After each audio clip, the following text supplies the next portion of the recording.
Hi friends, Malayalam വീട്ടിലേക്ക് പുതിയൊരു വീഡിയോയിലേക്ക് എല്ലാവർക്കും സ്വാഗതം. ഇന്നത്തെ വീഡിയോ എന്ന് പറയുന്നത് മൂവി റിവ്യൂ ആണ്. ഞാൻ കഴിഞ്ഞ ദിവസം ഒരു സിനിമ കണ്ടായിരുന്നു, ആട് 3 എന്ന് പറയുന്ന സിനിമ. ഈ സിനിമയുടെ വിശേഷങ്ങളാണ് ഇന്നത്തെ വീഡിയോ എന്ന് പറയുന്നത്. അപ്പോൾ നമുക്ക് സിനിമയുടെ വിശേഷങ്ങളിലേക്ക് കിടക്കാം. Aadu 3 one last ride part 1. Mithun Manuel സംവിധാനം ചെയ്ത ജയസൂര്യ, ഷൈജു കുറുപ്പ്, ധർമ്മജൻ, വിജയ് ബാബു, സണ്ണി വെയിൻ, വിനായകൻ, ഇന്ദ്രൻസ് എന്നിങ്ങനെ വൻ താരനിരകൾ ഒന്നിച്ച ഒരു കോമഡി ആക്ഷൻ ഫാൻറ്റസി മൂവിയാണ് ആട് 3 വൺ ലാസ്റ്റ് റൈഡ് പാർട്ട് 1 എന്ന് പറയുന്ന ഈ ഒരു സിനിമ എന്ന് പറയുന്നത്. ഈ സിനിമ ശരിക്കും പറഞ്ഞു കഴിഞ്ഞാൽ നമ്മുടെ ഷാജി പാപ്പൻ്റെ മൂന്നാം തിരിച്ചുവരവെന്ന് തന്നെ ഈ സിനിമയെ വിശേഷിപ്പിക്കണം. അത്രയും ആർത്തുല്ലസിച്ചിരുന്ന് കാണാൻ പറ്റിയ ഒരു സിനിമ തന്നെയാണ് ഈ ഒരു സിനിമ എന്ന് പറയുന്നത്.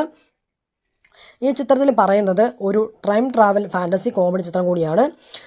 പിന്നെ മുൻ ജന്മവും ഈ ജന്മവും ഇനി വരാനിരിക്കുന്ന ജന്മവുമെല്ലാം പരസ്പരം ബന്ധപ്പെടുത്തി ഒരുക്കിയിരിക്കുന്ന ഒരു അടിമുടി ഹാസ്യം നിറഞ്ഞൊരു ചിരിപ്പടം കൂടിയാണ് ഈ ഒരു സിനിമ എന്നാണ് പറയുന്നത്. പറയാനുള്ളത്, നമ്മുടെ ആദ്യ ഭാഗങ്ങളൊക്കെ കണ്ടിട്ടുണ്ട്. നമ്മുടെ നീലക്കൊടുവേലിയും കമ്മട്ടവും തപ്പിപ്പോകുന്ന അതൊക്കെ കണ്ടിട്ടുണ്ട്. അത് രസകരമായ നിമിഷങ്ങളൊക്കെ നമ്മൾ കണ്ടിട്ടുണ്ട്. അതുപോലെ തന്നെ മൂന്നാം ഭാഗത്തിലും എല്ലാവരും അന്വേഷിച്ച് പോകുന്നത് നമ്മുടെ ഒരു അപൂർവ വസ്തുവുണ്ട്. അതാണ് നക്ഷത്രധൂളി എന്ന് പറയുന്ന അപൂർവ വസ്തു. ഈ വസ്തുവിനെയാണ് എല്ലാവരും അന്വേഷിച്ച് പോകുന്നത്. അതിൻ്റെ പ്രത്യേകത എന്തെന്നും പോയ കാലത്തിനും വരുന്ന കാലത്തിനുമുള്ളവർ എന്തിനത് തേടുന്നു എന്നുള്ളത് നിങ്ങൾ ഈ ചിത്രം കണ്ട് തന്നെ മനസ്സിലാക്കേണ്ടതാണ്. ഞാൻ എക്സ്പ്ലെയിൻ ചെയ്യുന്നില്ല. പിന്നെ ഏറ്റവും രസകരമായ ഒരു കാര്യം എന്ന് പറയുന്നത് മുൻ ജന്മത്തിലെ കഥാപാത്രങ്ങൾക്ക് ഗംഭീര ഇൻട്രോ സോങ് ഉൾപ്പെടുത്തിയിട്ടുണ്ടെന്നുള്ളതാണ്. പിന്നെ ഈ സിനിമ സഞ്ചരിക്കുന്നത് 3 കാലഘട്ടങ്ങളിലൂടെയാണ്. ഭൂതം, ഭാവി, വർത്തമാനം എന്നിങ്ങനെ 3 കാലഘട്ടങ്ങളിലൂടെയാണ് സിനിമ പറഞ്ഞു പോകുന്നതെന്നുള്ളതാണ്. ഇതിൽ എടുത്തു പറയേണ്ടത് നമ്മുടെ പാപ്പൻ്റെ കഥാപാത്രം തന്നെയാണ് എടുത്തു പറയേണ്ടത്. മുൻ ജന്മത്തിലെ നാട്ടുരാജാവ് പത്മനാഭനും അതുപോലെ തന്നെ ഡ്യൂഡിൻ്റെ അസംഖാനും അബുവിൻ്റെ കോപക്കുറുപ്പുമെല്ലാം പ്രേക്ഷകരിൽ ചിരി പടർത്തുന്നുണ്ട്. ഒപ്പം നമ്മുടെ ധർമ്മജൻ്റെ കുറുക്കിക്കൊള്ളുന്ന കൗണ്ടർ കോമഡികളും ഇതിൽ ഉൾപ്പെടുത്തിയിട്ടുണ്ടെന്നുള്ളതാണ്. ചിരിക്ക് പുറമെ ചിത്രം ആക്ഷനും പ്രാധാന്യം നൽകുന്നുണ്ട്. ഈ ചിത്രം നാടൻ തല്ലിന് പുറമെ യുദ്ധവും ഇതിൽ പ്രമേയമായിട്ട് വരുന്നുണ്ടെന്നുള്ളതാണ് പറയാനുള്ളത്. ഈ ചിത്രത്തിൽ വിദേശികളായ എല്ലാ താരങ്ങളും തന്നെ ഇതിൽ അണിനിരന്നിട്ടുണ്ടെന്നുള്ളതും പറയാൻ സാധിക്കും. പിന്നെ ഈ ചിത്രത്തിൽ എടുത്തു പറയാനുള്ളത് നമ്മുടെ പാപ്പൻ്റെ സ്റ്റൈല് തന്നെയാണ്. അതേ പാപ്പൻ്റെ വസ്ത്രധാരങ്ങളും കാര്യങ്ങളൊക്കെ തന്നെയാണ് ഇതിലെടുത്ത് പറയാനുള്ളത്.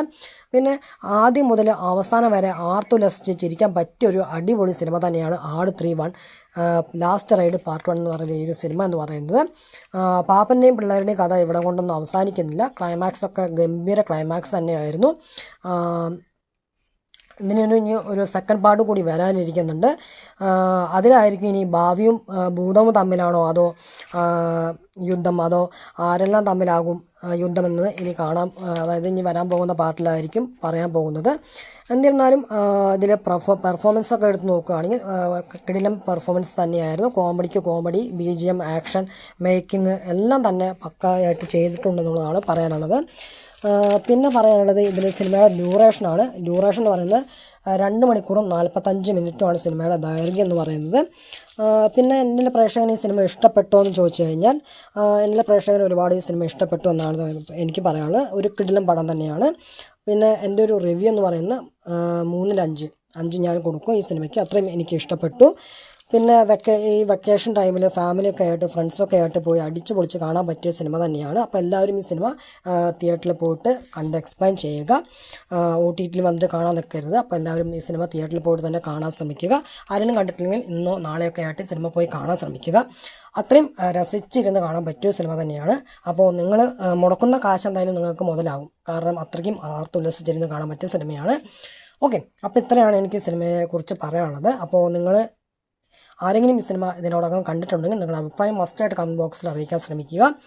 ഓക്കെ, അപ്പോൾ ഇത്രയുള്ള ഇതിൻ്റെ വീഡിയോ. എൻ്റെ വീഡിയോ ഇഷ്ടപ്പെട്ട് കഴിഞ്ഞാൽ ലൈക്ക് ചെയ്യാനും ഷെയർ ചെയ്യാനും സബ്സ്ക്രൈബ് ചെയ്യാനും മറക്കാതിരിക്കുക. അപ്പോൾ അടുത്തൊരു പുതിയ കിടിലൻ വീഡിയോ കാണുന്നതായിരിക്കും.